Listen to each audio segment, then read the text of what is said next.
Storm brings twisters, heavy rain to Pacific Northwest.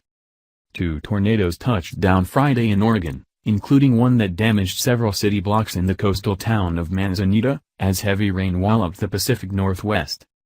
The Manzanita tornado hit at around 8:20 a.m. PT and had maximum winds between 125 to 130 miles per hour, according to the National Weather Service in Portland. There were no reports of injuries. Tillamook County Sheriff Andy Long said the Manzanita tornado path was about 10 streets long and traveled right through the center of town. Manzanita Mayor Garry Bullard declared a state of emergency. Debbie Harmon, owner of the Amanita Galley, said most of the damage is near the beach in downtown. It was a normal beach storm, which we get a lot of, and then out of nowhere the wind went whoo-oo, she said. Suddenly the whole sky was filled with debris. It was just crazy. And then it just stopped. City Manager Jerry Taylor said Manzanita has a permanent population of about 620 people. Many people own second homes there, he said. Many of our houses, especially this time of year, are not occupied, said Taylor.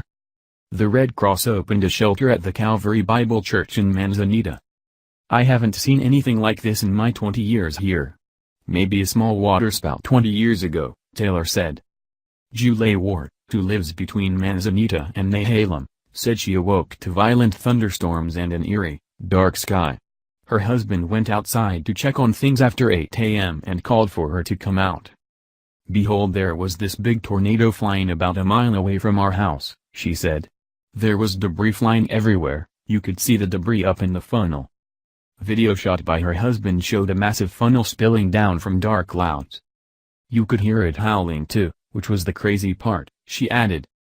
The NWS confirmed a second tornado came near Oceanside at around 9 a.m. There were no immediate reports of damage. The last time there were 2 tornadoes in northwest Oregon was November 12, 1991, when 3 tornadoes touched down, according to the NWS. Elsewhere, thousands of people were without power as utility crews in the region prepared for what's expected to be an even rougher storm on Saturday. In Seattle, a 4-year-old boy and his father were injured by a falling tree branch.